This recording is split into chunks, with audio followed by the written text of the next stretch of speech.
With the latest agriculture news from across the state and nation, it's time for the AgNet News Hour from AgNet West. Here's your host, Sabrina Halvorson. Good morning, and thank you for joining us today on the AgNet News Hour. Coming up later, a panel warns the House Agriculture Committee of the perfect storm for the farm economy. We'll have more on that, but we start today with Brian German and this interview. We're joined this morning by Miranda Driver, president of the Organic Fertilizer Association of California. And now, Miranda, you folks put on several educational events throughout the year, and there's one that's coming up pretty soon in Tulare, right? Yes, so we are hosting an in-person seminar at the International Agri Center on August 15th. And our agenda is scheduled to go from 8 a.m. to approximately 2:30. And we have a really good agenda lined up. We are going to be having presentations on everything from SAP analysis to drone technology to some applying regenerative principles, as well as we have some laws and regulation hours hosted by the Ag Commissioner's Office for those PCAs that are looking for some DPR units. So just a really well-rounded agenda. Everything from, crop protection, nutrients, and production practices. And part of this overall event will include some vendors there as well, so it kind of offers some folks an opportunity to hear from some of these companies, maybe some of their updates, and actually talk to them out in the crowd on kind of a small trade show floor, right? Yes, we actually we have about 10 or 12 exhibitors, all organic industry product providers, right? And then they'll all have tabletop booths and handouts and be able to share information with growers and consultants about the products that they offer and how they can help and be implemented into their production plans. All sorts of good and new information. They'll be able to share case studies and trial data. So should be able to learn the full gamut of, organic production. And you noted that there are some hours for people that need to pick those up. What's the amount of hours that you've got scheduled or are pending for the event? So everything is approved already. We have 3 hours for DPR for PCAs who are looking, or QALs even, who are looking to get those DPR hours, 2 in the other category and 1 in laws and regulations. And then for our CCA hours, we have 6 total. We have 5 or half of an hour of professional development, 3 of pest management, 1 of nutrient management, a half an hour of soils and waters, and 1 of crop management for a total of 6 CCA CEUs. And that's not the only thing that will be coming up on your folks' agenda here. There are some other events that will be hosted for the remaining of 2024, correct? Yes, we're actually partnering with the Western Region Certified Crop Advisors to host a very similar event in Salinas on October 25th. It'll be same format, full day, lots of education about organic production, and we'll have a trade show as well at that event. And then come in November, we're hosting a webinar that we're still settling the agenda, but it's likely to be a 2 or 3 hour webinar on November 14th. And that should include both DPR and CCA CEUs as well at the end of the year. Well, good deal. And for anyone interested in, getting a closer look at the agenda or getting signed up to register, what's the best bet to go look for some more information? Yeah, everyone can visit our website. It's just organicfertilizerassociation.org. You're listening to the AgNet News Hour. I'm Sabrina Halvorson. With today's National Spotlight, here's Cindy Zimmerman. I'm Ben Sloan. I'm the VP of Product and Strategy for Agribusiness at EverAg. And EverAg is once again one of the sponsors of Tech Hub Live, which is in Des Moines.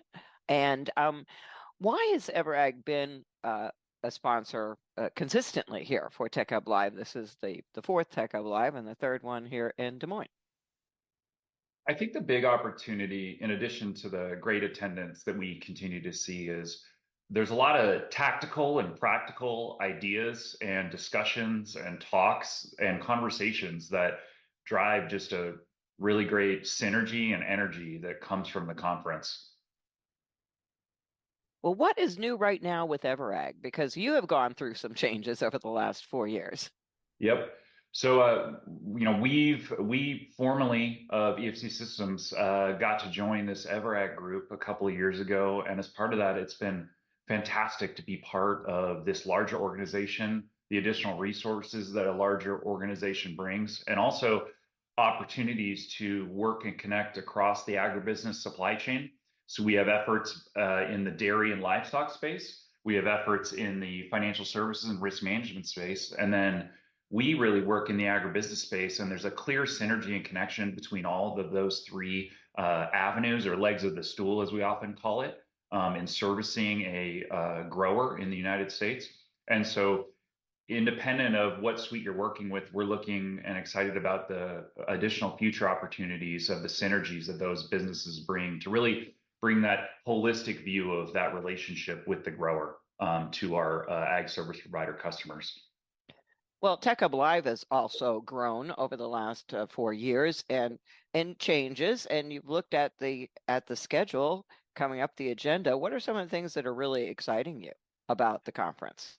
I'm going to be giving a talk about this as well, but really the discussions around how you can better leverage data and insights, and really the opportunities that generative AI presents us. We're sitting on a mountain of data today, and we don't do often a great job of leveraging that data for insights, for opportunities, for products and services. And I have a really strong belief that those tools will help us better access those insights and opportunities. So yeah, really around the AI and the insight opportunities that we can provide our ag service provider customers. What do you hope the people that come to Tech Hub Live go home with, as far as their insights that they can gain from being at Tech Hub Live? I would really say there's first of all a great opportunity for networking and relationship building, and that's one of the pieces I love about Tech Hub, with the great attendance that we see from it. But honestly, leaving from the session, I would hope folks leave with, there's challenges in the market today, but we really just see opportunity. And it's exciting to think about the various areas of opportunities that we're going to be able to leverage, whether that's from a traditional precision agronomy space, whether that's from making a salesman or salesperson more effective in their relationship building with the grower, or it's working with retailers on making sure that they're more efficient in their operations, or looking to identify new efficiencies in their operations. All of those conversations bring a lot of great energy and address a lot of pain points that we see our customers continue to face. What do you think is different about Tech Hub Live that has not been present maybe in some of Precision Ag and Ag Technology conferences in the past? What has made it successful? I think sometimes you don't want to be too narrow in your focus, and Tech Hub Live allows for a broader conversation of really everything agribusiness. So like I mentioned, we can go really deep on the precision agronomy side, or we can go really deep on, better inventory management or things like that. And those just really present great opportunities for discussions and relationship building, both with partners as we look at the industry, but also with our current and new customers that we're onboarding. What would you say to someone at this point in the ag tech space who has not registered yet for Tech Hub Live, and maybe has not attended one at all yet? I would say this conference is your best opportunity to build relationships, make connections, and really just learn and understand, where this ag tech industry is going and how we can better service our customers, the ag service provider. All right, very good, Ben. That's all the specific questions I have. Is there anything else you'd like to add about EverAg or Tech Hub Live? I would just encourage you to, if you want to learn more about EverAg, visit our booth on the Tech Hub Live floor, or attend my tech talk talking about generative AI in agriculture. One other thing, Women in Ag Tech that was started last year at Tech Hub Live. What do you think about that initiative and for the industry itself? I have a good number of talented team members on my team that are women. And I encourage them to attend that session because, again, it's another opportunity to build relationships, talk through potentially some of the same challenges folks are facing, what new opportunities are. And it's just a really great opportunity to connect with your counterparts in a different environment. So I encourage anyone to attend that session because I've only heard great things coming out of them. All right, excellent. Well, we'll look forward to seeing you there, Ben. That's today's National Spotlight. Now here's John Harris with the Livestock Report. In China, Sam's Club is one of the leading retail outlets for high-quality beef and pork. With support from the Beef Checkoff Program and the National Pork Board, the U.S. Meat Export Federation recently brought a team of Sam's Club buyers from China to South Korea to learn about new packaging and merchandising techniques, both for beef and pork cuts, as well as value-added items in the home meal replacement category. Ji-Hei Yang, USMEF Vice President for the Asia Pacific, has more details. The purpose of inviting the Sam's Club buyers to Korea is to show the advanced supply chain system as well as the merchandising technique and the new packaging method. So we took them to visit a couple of the leading retail stores to show how the Korean retailers are merchandising U.S. chilled beef, including the Korean style barbecue and the steak items, thick cut steak, and show many different type of home meal replacement HMR product utilizing U.S. beef and pork. The Sam's Club buyers also heard from a leading importer on how to efficiently move product into retail channels. Sam's Club is very much interested in home meal replacement item and the case-ready item. So the purpose of the visit to Korean market is to learn about the new trend and good opportunity for them to learn about the application, the new application of the U.S. meat ingredient for their home meal replacement product. And I also invited one of the key importer who supply to the Korean retail chain, so we can learn about how we can establish or how we can improve the supply chain in China market. For more, please visit usmef.org. For the U.S. Meat Export Federation, I'm John Harris. Don't forget, if you've missed any of our morning shows or if you simply need to catch the news at a different time, you can subscribe to our podcast and have statewide agriculture news at your convenience. All you have to do is search for the AgNet News Hour on your favorite podcast downloading app.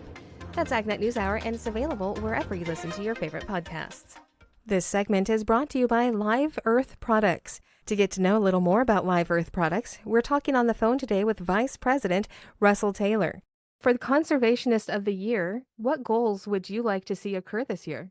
So this is continuing work as the Certified Crop Advisor Conservationist of the Year. They're looking for certified crop advisors who are trying to aid farmers in getting information or conservation practices. One thing we've identified that is keeping farmers from getting conservation practices is actually just information and products. The current federal regulations actually were written in the 1950s.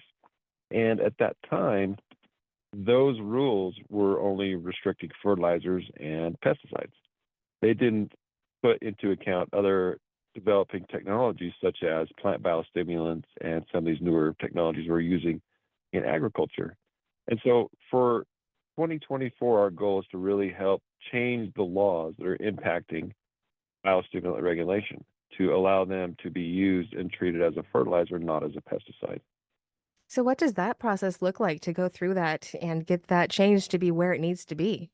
Well, actually, there's a very long on-ramp. We've been working on this since 2014, and the bricks that we've laid on this path are now hopefully being included in the Farm Bill. So more than anything now, it's just supporting the work we've already done, trying to get legislators aware of the problem and hopefully enact those rules. There's an act right now by California regulators. It's called the Plant Biostimulant Act. And so the best thing that farmers can do is call up and say, hey, we support this language. This is going to give us more tools to enact those conservation practices and have more products available to us. To get to know more about Live Earth products, you can visit them online at liveearth.com. That is spelled LIVEARTH.com. Coming up in a few moments, we'll have today's This Land of Ours report, but first, more of the day's agriculture news. And with a preview of what you'll hear today on AgNet West, here's Brian German. The California Department of Pesticide Regulation is granting $2.6 million for 8 projects intended to further sustainable pest management efforts.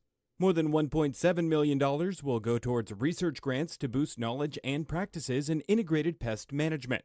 One of the projects seeks to develop pest-resistant tomato plants, which should reduce the need for soil fumigation. Another project seeks to create drone software to release beneficial organisms in crop tunnels. One of the research grants will be used for addressing pesticide-resistant botrytis and exploring safer alternatives. Another project will use agricultural waste like grape pumice and almond hulls to control soil pests, while yet another is set to explore using walnut compounds to manage soil nematodes in orchards. Over the past 20 years, DPR has funded more than 100 IPM projects with more than $26 million. AGCO Corporation has announced that it's entered into a definitive agreement to sell the majority of its grain and protein business to American industrial partners. The sale is part of AGCO's strategy to focus on its main agricultural machinery and precision ag technology products. The transaction includes the sale of 5 primary brands: GSI, Automated Production, Cumberland, Kimbria, and Techno. The sale does not include AGCO's grain and protein business in China. The company plans to use the $700 million from the sale for debt repayment, technology investments, and other growth initiatives. AGCO says the sale will help the company streamline operations and emphasize high growth, high margin, and high cash flow businesses. The sale is expected to close by the end of the year, pending regulatory approvals. A meeting in the San Joaquin Valley last week highlighted how federal investment is helping support water management in the area.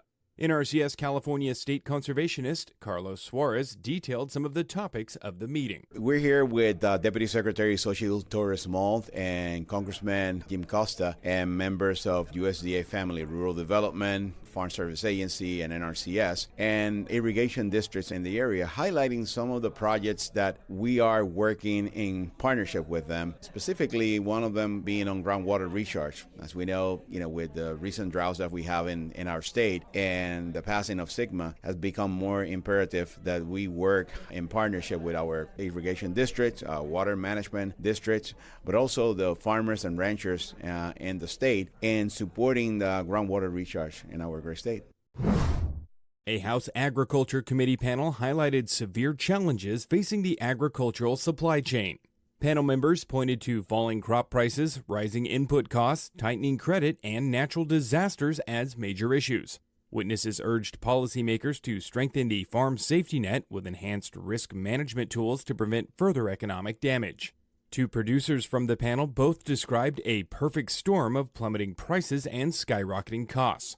Joey Caldwell from the Agricultural Retailers Association stressed the impact of rising costs and inflation on farmers' margins.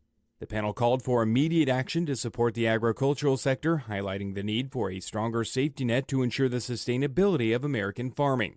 Chairman Glenn G.T. Thompson emphasized the urgency of the situation, noting the committee's bipartisan bill to address the issues. I'm Brian German for AgNet West Radio Network. A recent announcement by USDA and California's Department of Food and Agriculture revealed the success of quarantine and eradication efforts against various invasive fruit fly species. Rod Bain reports. California's role in agriculture, from the diversity of crops and ag commodities it produces to its gateway to international ag trade, is well known. Perhaps not so well understood. They are prone to just a wide variety of invasives. They are at high risk for people bringing things in and then us having to make sure that we catch it at some point in time in our safeguarding continuum. Richard Johnson of USDA's Animal and Plant Health Inspection Service says a recent example of invasive pest involves 4 species of fruit fly. Over the last year, we had fruit flies that were detected and that we established quarantines for. 2 of them, the Taube fruit fly and the Queensland fruit fly, were first ever in the Western Hemisphere quarantines. Quarantines in parts of the Golden State were also established for Mediterranean and Oriental fruit fly species. Quarantine is an essential part of the pest control toolbox for several reasons. It helps us restrict, and it may be a little bit better for keeping part of the market, even though we may have to restrict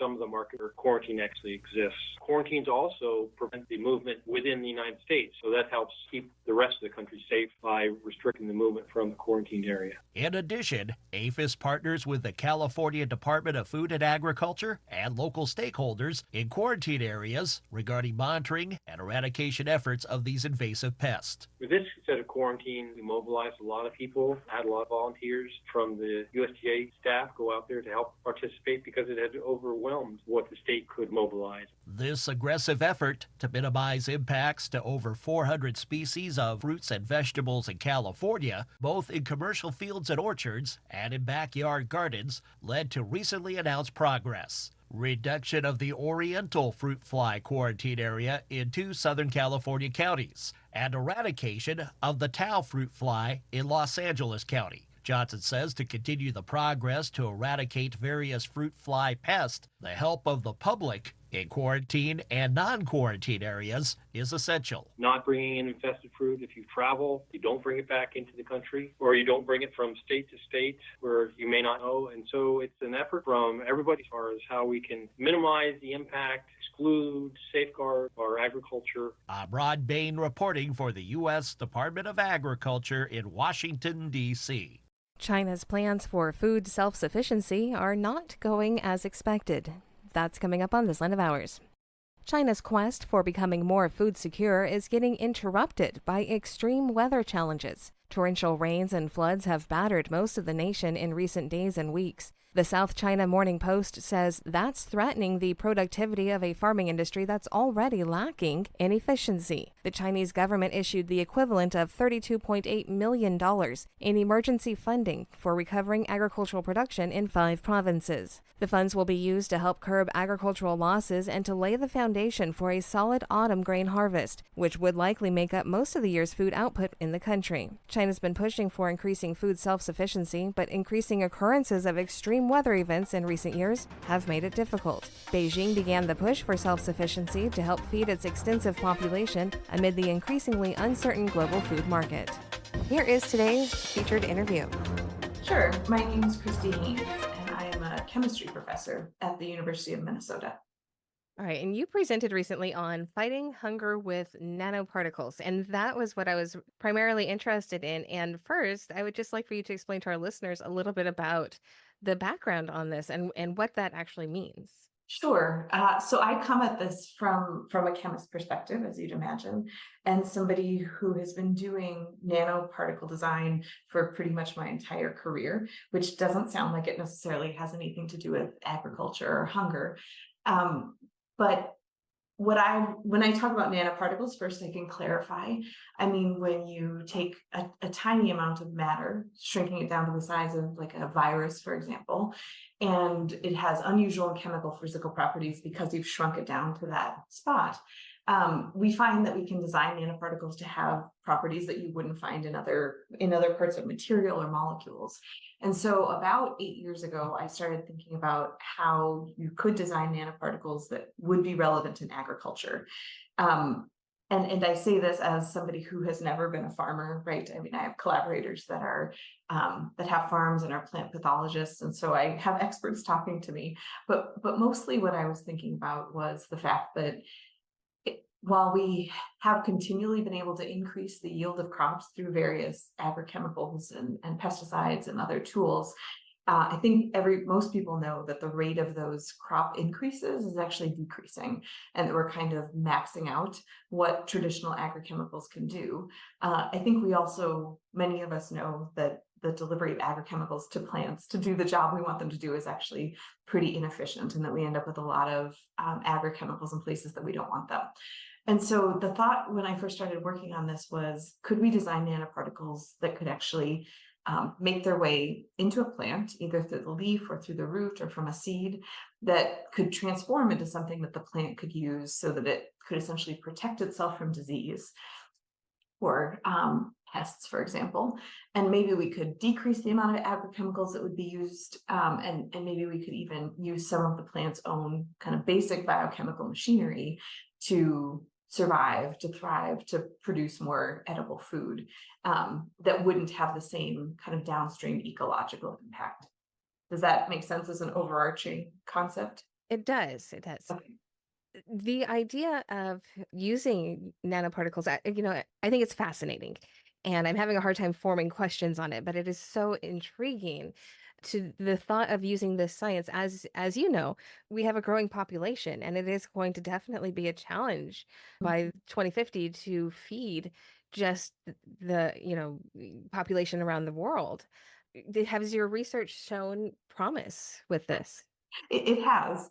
And actually, maybe before I tell you about the promise, it's worth saying that in case people get nervous about the idea of nanoparticles, it's worth saying that there are, naturally occurring nanoparticles all around us, and there always have been.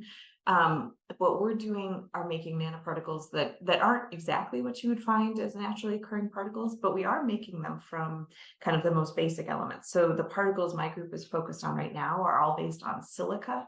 So that's essentially the same chemical formula as sand or glass, right? So we aren't using kind of exotic elements or anything. We're trying to take kind of naturally occurring, sustainably sourced materials and essentially make them more effective by shrinking them down and designing them. And so, have we seen any effectiveness? Yeah, we have actually, and it's been a little bit surprising to me how big some of the effects are. So, the very first set of studies that we did, and again, this is working with a collaborator who's at the Connecticut Agriculture Experiment Station. The very first studies we did actually used watermelon, which sounds like a little bit of an unusual choice. But because we were working with these silica particles, we decided to start with a plant that we knew needed a lot of elemental silicon, because we thought if we're going to see an effect anywhere, it's going to be in something like a watermelon or a cucumber, right? These curcubits that need silicon. And in fact, what we've seen is that we can design nanoparticles that if you do, we started by taking seedlings and kind of dipping them into the nanoparticle solution just for 5 seconds. And then we grew those in a greenhouse, and we actually took some into the field. And our results were really impressive. We saw an overall decrease in plant disease. So in this case, we had plants that were planted either in kind of uninfected soil or soil that we knew had fungal fusarium wilt in it. So we saw enhanced ability to overcome disease, and we actually saw enhanced yield of the crop. So in the two different studies I'm thinking of, one we had a 70% increase in watermelon yield in the field, and the other was an 81.5% increase, which is a pretty enormous increase and was pretty exciting. So I would say yes, we've had success, and we don't really want to do this just in watermelon, of course, that's considered a specialty crop. And so our newest data is actually seeing how well this translates into some crops that are not known to be kind of silicon accumulators. And so we have some new data in soybean, which is trying to approach that. And we see some exciting effects there, less in yield and more in overcoming crop disease and biofortification, actually, of micronutrients. This is the AgNet News Hour, and we will continue with this interview right after this. You're listening to the AgNet News Hour. We continue now with our featured interview, talking with Christy Haynes on nanoparticles and agriculture. You mentioned fusarium, and that actually is a big problem for a lot of our growers. Absolutely. And there's, it's very difficult to fight. So having something like this, I think, would be very interesting to growers, just to this type of new technology being developed and researched. I always think that research is just so important, and funding for research is so important so that we can continue things like this going. Where did the idea for this come from? Yeah, so it started, I'm lucky enough to be part of a big research center. So I help run a big research center called the Center for Sustainable Nanotechnology that's actually funded by the National Science Foundation. And the NSF typically they want fundamental research for the most part, although in recent years they've been leaning more applied. And so my research group at the University of Minnesota had been designing all these nanoparticles, and we were studying fundamental properties of them. And then, of course, I'm lucky enough to come in contact with people in a wide variety of scientific areas. And so I met Jason White, the man I mentioned, who's at the Connecticut Agriculture Experiment Station. And we started talking about plants. And to be honest, I had been designing these nanoparticles for human health related issues originally. So we were designing particles that could be sensors in the body and let you do some MRI imaging or deliver cancer therapeutics. And so I'd spent almost a decade trying to figure out how to stabilize the particles.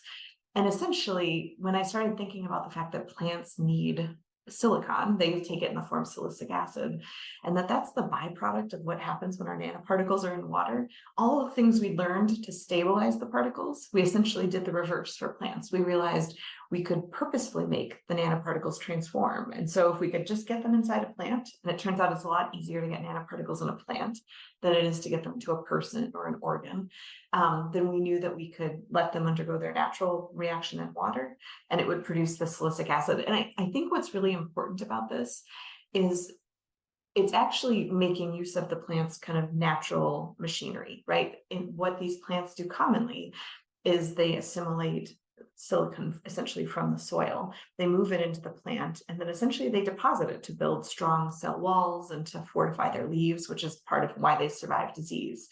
And we're essentially just giving them an extra bit of the molecule so they don't have to assimilate it from the soil.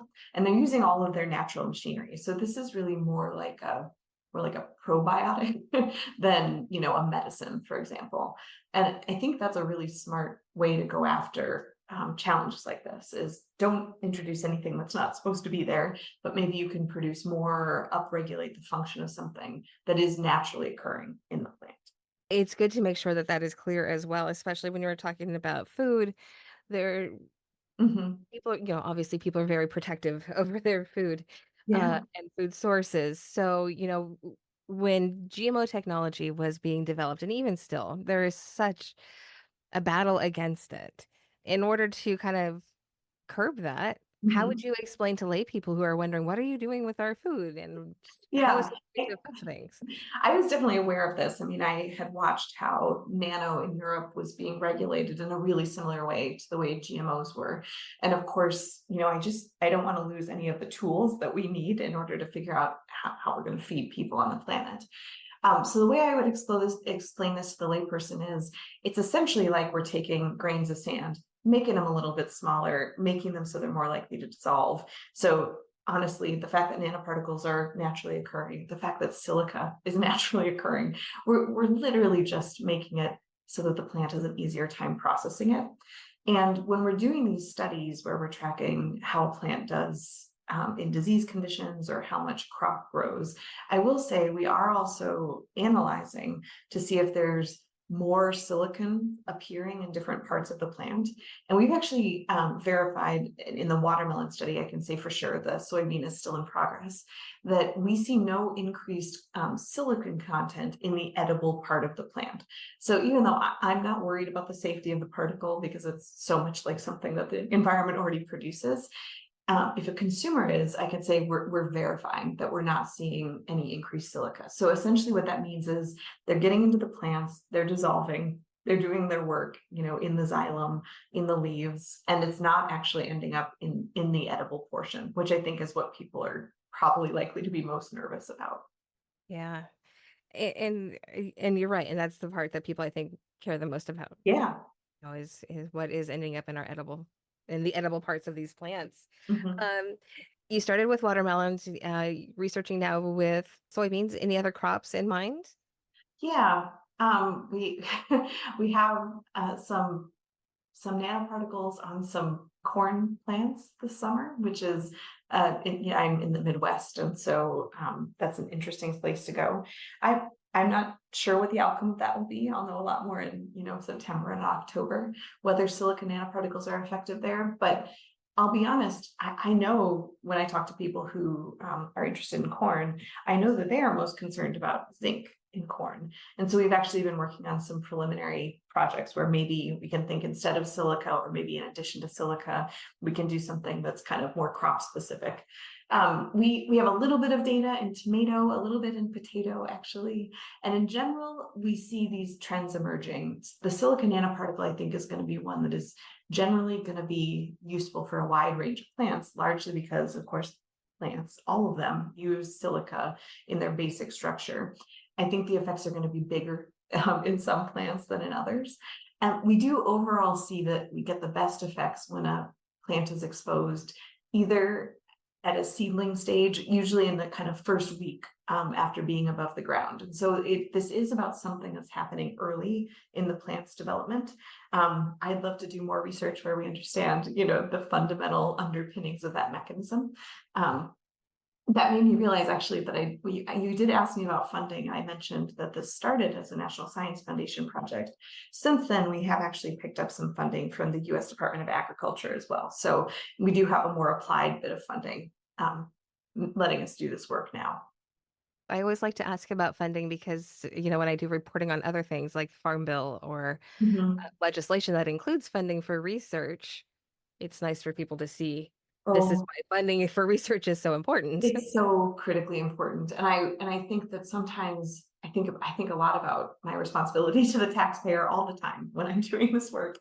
And I think that sometimes it's easy to think that we only need to fund kind of the end of this, right? That I have something that works and how do I commercialize it? But the truth is, if we stop funding the kind of fundamental research, the very beginning research, we won't have anything in the pipeline for that commercialization piece. And so I think that's why the story of this is very interesting, is because it started as a basic, how do we understand how nanoparticles transform, which maybe doesn't sound that interesting to your average citizen. But when it becomes everything we learned about how it transforms means that we can design them so that we can grow enough food to feed people, then it becomes really important. And so I am definitely an advocate for, both basic and applied scientific funding. So is there anything else that you would like for our listeners to know about your research or, really about anything along these lines, as we kind of wind up here? Is there anything that you think that they should know, or is there a take-home message, or is there someplace online if they're like very interested in this and want to learn more and maybe read more about your research, any of that available online for people to look through? Yeah, certainly they could look at, primary scientific literature if they, have access to those articles. We are publishing those papers, they're being peer reviewed and all of those things. Maybe of more interest, I did give a TED talk about this. So I gave a 12-minute version of the beginning of this story. And I worked really hard on that to kind of talk about what I was passionate about and how I got started doing it and what the early results were. We've come a long way since then, but I still think that's a good place to look. And I guess the big message, you kind of already touched on for me, which is, I think, one, having folks that are doing agricultural work be open-minded to new technologies. I know that they are. I hear about robots and drones and all kinds of, implant sensors, for example. I think being open to this technology is good. I also think advocating to our legislators to continue to fund both basic and applied research is a really important thing to do. And I can say that I am in the early stages of actually some commercialization on this, which is not something that I ever imagined doing, right? I'm a chemist, I'm comfortable with students in a lab. But you can look at the website of this company that's been launched called Convergent Bioscience. And we're just at the very earliest of stages, just starting to do some collaborative work with some of the bigger companies in the ag industry that are interested in maybe bringing a nano component to all the other products that they make. So that's one avenue I have never expected to be involved in, but it feels really important for a problem as big as feeding the people on our planet. You're listening to the AgNet News Hour. The USDA is making changes to boost equity and fair treatment. Here's Gary Crawford with more. What really underpins our efforts at USDA is to improve equity and keep all farmers farming. Agriculture Secretary Tom Vilsack telling reporters this week that USDA is making scores of changes in every one of its agencies to boost equity and fairness. And he gave one example of what's going on in USDA Farm Service Agency offices across the country. USDA wants producers to be aware of the significant changes at the Farm Service Agency. This includes, but is not limited to, diversified agency leadership and county committee membership structure and membership, the ability to apply for farm loans and make loan payments online, which is new in 2024, streamlined and shortened loan paperwork requirements, and new processes that reduce the need for human discretion in loan decision making. Vilsack said these are just a few of the changes being made at USDA, changes he hopes will help to rebuild trust in the department. And to make USDA an equitable and accessible department that truly serves all of our customers. In Washington, Gary Crawford for the U.S. Department of Agriculture. That's today's top agriculture news. I'm Sabrina Halvorson. Thank you for sharing your morning with us. To get more information on the topics you heard today, visit AgNet West online at agnetwest.com. You can also stay connected by following us on our social media at AgNet West on Facebook, Instagram, and Twitter. You can also find our broadcast team of Brian German and Sabrina Halvorson on Facebook and Twitter. Thank you for listening to the AgNet News Hour from AgNet West. AgNet West Radio Network, your primary choice for agriculture news.